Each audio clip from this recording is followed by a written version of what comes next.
Hey everybody, Edo here, and what I'd like to do is give you a quick overview of GemPacked Cards, the gem collecting, color blending card game. And so what I have here is a quick setup for a two-player game. It's 2 to 5 players, and as you play, you actually mix these two decks to go from 2 to 3 players to 4 to 5. So I have this yellow deck over here. We're not going to use it, but I'm going to use it to show the pips. Normally, though, all of your little Gemino pips, which are these circles, these little cute guys, are going to be face down or in a bag. And then you have your squares and your diamonds on the board, and your different rocket and sun and nova cards. So again, this is set up for 2 players. For 3, I would add an extra, there's 1 more rocket card than players. And then for 3 players, you add the red nova to here, and then you'll continue to add those cards from the next deck when you go to 4 or 5. And also, when you're at 4 or 5 players, you increase the grid to a 4x3. So, essentially, what you're doing in GemPacked Cards is you are going to be using these Gemino pips to trade up for squares, and use squares to trade up for diamonds. And then you use what you have in that grid, which you've traded for, to get some of these higher value cards.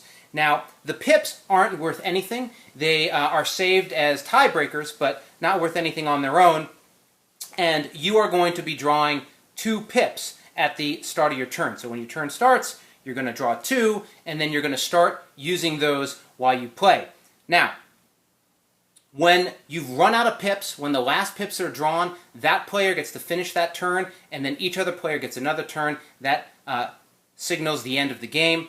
And if on your turn you can't do anything by choice or just by force, you get an extra pip. That's sort of the basic turn structure. Now, on my turn, I have these pips. So 2 yellow pips will buy me a yellow square. So I take these pips, I put them in the common pool. I'll talk about that in a second. And then at the end of my turn, I refill the grid. That's important because on your turn, you are allowed to do as much as you want with the grid. You can trade and buy and sell, but you're not limited to one purchase or that kind of thing. You get the whole board, and that's sort of what brings out the puzzle. How am I going to make my way through this game, whether it's through colors and upgrading pieces, to then when you're done, you refill it, the next player gets their full board. So, as I said, 2 pips for a square, and this is now worth a victory point. And if I had a couple other things, which I'll show you quickly, but so if I had 2 yellow squares, 1 second, that's a diamond I'll use. So 2 yellow squares buy me a yellow diamond. So 2 squares, a diamond. 2 pips, 1 square, 2 squares, 1 diamond. Once you get to diamond, you're just going to score these out. And that's how you are making points. Now, here's where it gets a little more interesting.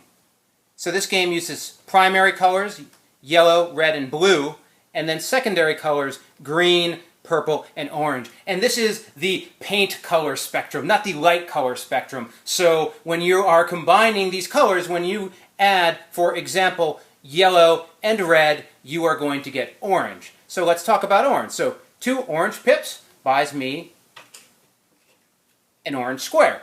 Cool. Well, I could also spend a yellow and a red to buy that square. That's true as well when you get to squares. So 2 green squares will buy me a green diamond, but a yellow square and a blue square will also together buy me a green diamond. We then have these wild pips, rainbow pips. These are very flexible because they can play as any color. Well, in this game, that's a really big deal. So, for example, if I've got a blue pip, well, a blue and a blue would buy me a blue square. But a blue and a red would buy me a purple square. And a blue and a yellow would buy me a green square. So, as you're using those wild cards, it lets you start sliding around the board in your color combinations. There's a little card sheet that shows you, reminds you what all the color combinations are. And then when you're leveling up to these wilds, like any other wild, you could spend 2 wilds to get this, and 2 wilds to get the Dazzlefly diamond, which is the most valuable diamond in the game. Or, in the case of wild, you can level up by using 2 different colors and a wild, or 4 entirely different colors to buy that wild square. The next little detail is you can actually take these squares and break them down. So let's take, for example, I've purchased this, and I'm going to just, normally after I'm going turn by turn and I would be refreshing, but let's say I bought this orange, and I've got some pips, and I've got, let's say, 2 yellows and, I don't know, a wild. And so I'm looking at the board, and I could spend these 2 yellows to get this yellow, but I've really been eyeing that orange diamond. Well, the thing I could have done, even though I purchased with 2 oranges, if there happened to be a yellow and a red in the common pool, rather than trading it out for the oranges, I could trade it out for the yellow and the red, because that makes orange. So suddenly, what I'd be able to do is use the yellows to buy the yellow, the reds, or the wild and the red, right, to make 2 reds, to buy the red, and then the yellow and the red to buy the orange. And this whole thing of like trading in and around and picking up a lot of the board and then trading up happens a lot. A lot on your turn has to do with how you're converting the colors up and down as you're trying to maximize your points and score the board. It really brings out this fun little puzzle play, and since you get your own grid for each of your turns, it really holds up as you go. So that's really the game. You're going to be doing it with different colors and in different ways, but that's the core of play. There are a couple little other details in there. There are action cards, one of which is the Asteroid.